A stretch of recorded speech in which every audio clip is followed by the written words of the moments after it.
يا حقي. الله يرحمك، الله يرحمه ويسامحك، الله يرحمه، الله يرحمه.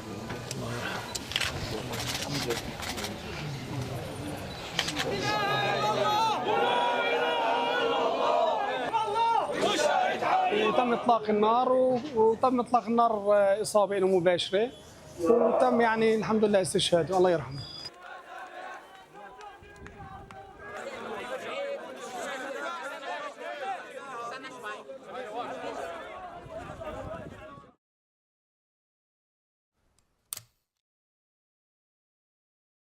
هو طفل يعني بحب الحياة، بحب كرة القدم، بحب الانبساط، بحب يسافر، بحب أصحابه، بحب أهله، يعني طفل حنون على أهله وعلى والديه وعلى محبينه وعلى أصحابه وعلى الجميع وعلى يعني أولاد منطقته، فهو شاب كثير مميز بلطفه وأخلاقه وأدبه. طالب إبراهيم من الطلاب اللي لهم بصمة داخل الصف، نشيط، حرك، صاحب حس فكاهة داخل الصف.